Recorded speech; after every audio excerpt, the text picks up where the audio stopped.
Bon, voilà. Mise en place de la ruchette. C'est fait. Bon, j'ai eu quelques petits soucis. L'essaim est rentré. Et puis il est reparti. Et puis je l'ai mis dans une autre ruchette. Et voilà. Là, il est à l'intérieur. Et en fait, je pense que vraiment, le fait de ne pas avoir été là pendant 15 jours, au début de la mielée de bérose, alors là, on est en pleine mielée maintenant, ça y est. Mais je me suis fait avoir. Et donc, j'ai forcément une ruche qui a essaimé. Alors, j'ai regardé, j'ai pas des grosses baisses de population, c'est des petits essaims qui sont partis. Donc là, voilà, j'en ai mis un là. Et puis, en fait, en regardant un petit peu ce qui se passait en l'air, dans ce temps de fou là, j'ai trouvé un autre essaim, tout petit, ce coup-là. Alors, je vous emmène. Et je l'ai mis aussi dans une ruchette. C'est un peu la jungle. Voilà, il est en train de rentrer. Il était dans ce baobab. Allez, ça s'agite un petit peu. Voilà. Et là, ils sont en train de rentrer. Salut les filles. En fait, je croyais qu'il était tout petit, mais en fait, ma foi, il a une taille. Bon, c'est des petits essaims, c'est pour ça que je les ai mis en ruchette. Sinon, je les ai mis dans une ruche directement, mais voilà. Ce qui m'emmerde, c'est que j'ai forcément une ruche qui s'est dépeuplée. Bon, c'est pas grave. Il y en aura deux de plus. Enfin, il y en a qui ont des pattes chargées de pollen. Donc ça, c'est les petites ruchettes que Yves m'a construites. Elles sont top. Voilà, ça s'agite. C'est en train de rentrer. Je les vois pas battre le rappel, par contre. Souvent, on a des abeilles qui se mettent bien en évidence et puis qui battent le rappel, qui disent la reine est là, venez. Mais bon, elles rentrent. Hein. Elles sont en phase d'entrée, donc c'est pour ça que j'ai laissé un petit peu le toit ouvert. Ça rentre. Ça rentre, par en bas, par en haut. Il y a des mâles. On se demande ce qu'ils foutent là. Alors pour ceux qui ne font pas la différence entre une abeille et un mâle, alors attendez, il s'est enlevé. Essayez de vous remettre le nez dessus. Ah voilà, il y en a un là. Vous voyez là, ça là, c'est un mâle. Un beau faux bourdon. Oh qu'il est gros, qu'il est balèze.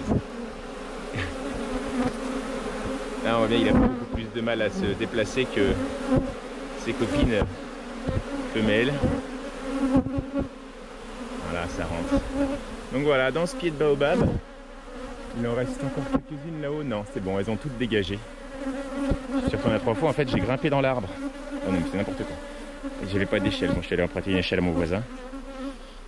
Un seau, la balayette. J'ai balayé l'essaim dans le seau, parce que la ruchette, mine de rien, elle est un peu lourde.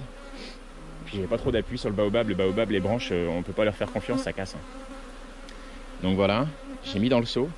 Et j'ai renversé le seau au-dessus de la ruchette, où j'ai mis au préalable 3 cadres cirés, et j'avais 2 cadres à moitié construits, donc comme ça, j'espère que ça va leur plaire.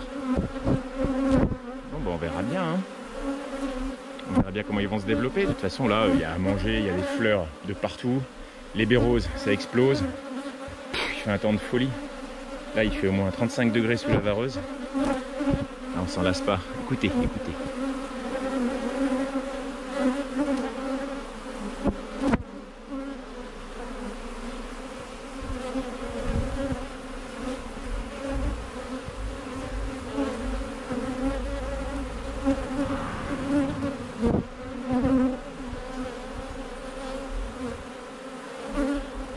C'est pas fantastique comme chant, ça?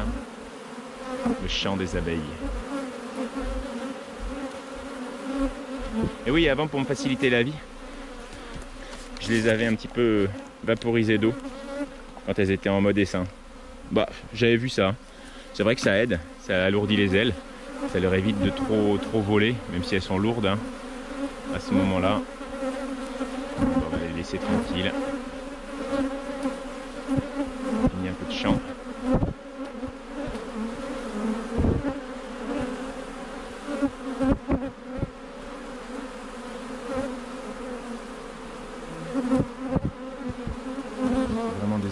Passionnant.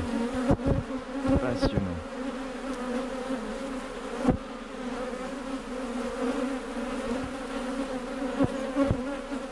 C'est tranquille, on verra bien. J'espère qu'elles vont rester. Qu'elles vont pas se barrer.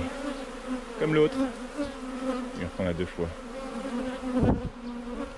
Voilà, c'était les toutes dernières aventures du 25 mars 2019. Regardez. Salut les filles.